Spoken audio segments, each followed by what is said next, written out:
morning, students. Today we will continue with the same chapter, rulers and the building. In previous topics, I have explained you about the Qutub Minar, Khandariyar Mahadev Temple, Rajrajeshwara Temple, okay, Taj Mahal. Now, let's we continue with the Golden Temple. As we know that Golden Temple, it is in Amritsar, Punjab state, and it is why it is called the Golden Temple, because it's covered with the gold plated. Okay, now actually the Golden Temple is raised, there is a water all the side, and there is a one platform, and the Golden Temple is built on this platform. तो आप जैसे इस picture में देख सकते हैं, इस golden temple के सब पानी है, वाटर है, और एक प्लेटफॉर्म बनाया गया है, और इस प्लेटफॉर्म के ऊपर इस गोल्डन टेम्पल का निर्माण किया गया है. ठीक है. अब यहाँ तक पहुँचने के लिए 60 मीटर्स का कॉसवे, मतलब कि जो रास्ता है आपके मेन गेट से लेके गोल्डन टेम्पल तक जाने के लिए 60 मीटर का आपको रास्ता पार करना पड़ता है, पाथवे पार करना पड़ता है. Okay, it is bordered with the marble. इसमें जो थोड़े थोड़े इंटरवल्स में मार्बल के बॉर्डर लगाए गए हुए हैं, जो इसको और भी खूबसूरत बनाता है. Okay, the 52 metre square based Hari Mandir to which the causeway leads to the stands on 20 metre square. तो इसी के पास हरि मंदिर भी है. ठीक है, कॉसवे के पास leads to stand 20 metre square, जो 20 मीटर स्क्वायर किसमें एरिया में फैला हुआ है.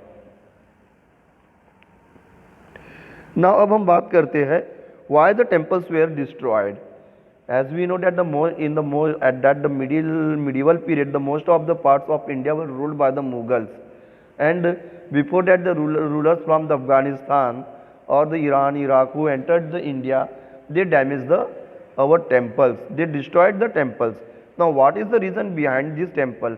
तो जैसे हमको मालूम है कि हमारे भारत में मिडिवल पीरियड के समय बहुत से मुस्लिम शासक हुए. कुछ उसमें से मोहम्मद गोरी, ठीक है, इनमें से थे जिन्होंने हमारे टेम्पल्स को डिस्ट्रॉय किया. क्या कारण है इसके पीछे?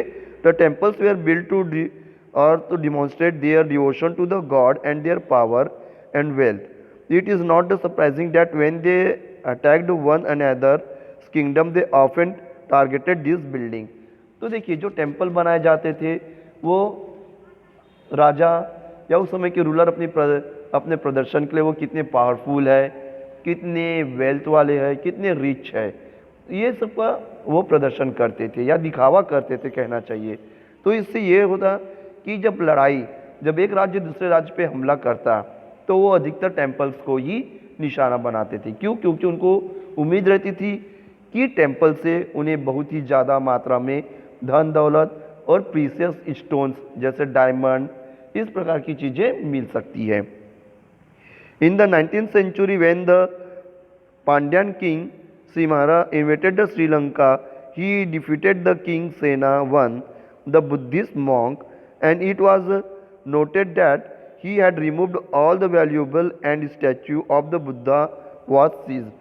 तो उन्हीं में से एक ऐसे जो 19th century को जो पांड्यान किंग ने श्रीलंका पे आक्रमण किया और वहाँ के राजा को हराया, तो जो श्रीलंका उस समय जब बौद्धिस्ट धर्म को मानती थी, तो अधिकतर जितने भी वैल्यूएबल स्टोन्स थे या मूर्ति थी बौद्ध धर्म से रिलेटेड, वो क्या किए, उन्होंने वहाँ से लूट कर अपने साथ ले आए. ओके, द रेड शीशल ruler Sena second ordered his general to invaded Madurai the capital of Pandyas. तो उसके बाद जो सिहाल मतलब श्रीलंका के जो सेकेंड सेना रूलर हुए, तो उन्होंने क्या किया, उन्होंने अपने जनरल्स को, अपने आर्मी को ऑर्डर दिया कि वो पांड्यास के कैपिटल जो मदुराई था उस पर आक्रमण करे. Sultan Mohammad of Ghazni was not a very important ruler by the destroying the temple, specially the one that Somnath. तो उसी प्रकार हमको मालूम है मोहम्मद गजनवी जो भारत आया था, उसने सोमनाथ टेम्पल जो गुजरात में उस पर 17 बार आक्रमण किया. सेम रीज़न था कि वो यहाँ के धन दौलत से बहुत ही आकर्षित हुआ था और उसे मालूम था कि जो भारतीय राजा महाराजा है वो अपनी अधिकतर धन दौलत मंदिरों में खर्च करते है करके. ठीक है. अब हम बात करते हैं गार्डन, टॉम्ब्स एंड फोर्ट्स की। Under the Mughal architecture became the more complex. Babur, Humayun, Akbar, Jahangir and Shah Jahan were personally interested in literature, art and architecture. तो देखिए, जैसे हमको मालूम है कि मिडिवल पीरियड जो था वो मुगल के शासनकाल का था, तो उस समय के जैसे हुमायूं, अकबर, बाबर, जहांगीर जो भी हुए, उनका अधिकतर झुकाव लिटरेचर मतलब साहित्य और आर्किटेक्चर के ओर अधिक था। Babar described his interest in planning a laying out the formal garden placed with the rectangular walled enclosure and divided into the four quarters by the artificial channel. This garden was called a चार बाग। तो उसी प्रकार बाबर ने एक planning करके उसने एक चार बाग बनाया था। चार बाग क्यों?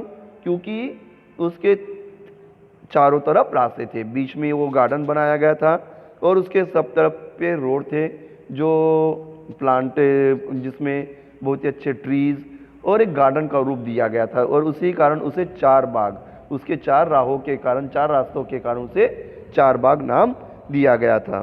तो जैसे आप इसमें देख सकते हैं, ठीक है। The garden place in the rectangular wall, इसके रेक्टेंगुलर वॉल पे है, रेक्टेंगुलर शेप में, with the four quarters by the artificial channels. और इसमें चैनल, चैनल मतलब कि एक छोटी छोटी नहरें टाइप की बनाई गई थी जिनमें पानी हुआ करता था, ठीक है। इसी कारण इसे चार बाग का नाम दिया गया है।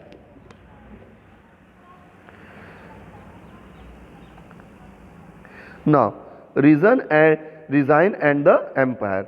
Between the 8th to 18th century the construction activity increased, rise in sharing of the idea across the regions tradition, one of the regions adopted the another. Example, in Vijayanagara the elephant stable of the rulers were strongly influenced by the style of the architecture found adjoining the sultanate.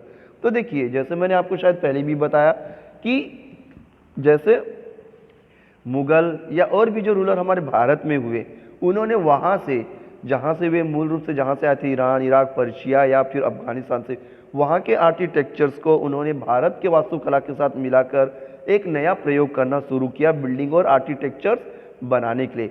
उसी प्रकार जो हमारे भारतीय rulers थे, उन्हें जो चीज़ पसंद आई, ठीक, जैसे उन्होंने मस्जिद के डोम पसंद आए, तो उन्होंने वहाँ की उस वास्तुकला का पैटर्न अपने भवन निर्माण में या और भी आर्किटेक्चर्स या मॉन्यूमेंट्स में उन्होंने इस प्रकार के डोम का यूज़ किया था। तो हम ये कह सकते हैं कि ये जो ट्रेडिशन है या जो वास्तुकला का जो नमूना है, वो एक रीजन से दूसरे रीजन को ट्रांसफ़र भी होता गया। लोगों ने जहाँ की जो शैली या जो पद्धति पसंद आई भवन निर्माण की या वास्तुकला की, वो अपनाना शुरू कर दिए थे। Okay, so this lesson is completed.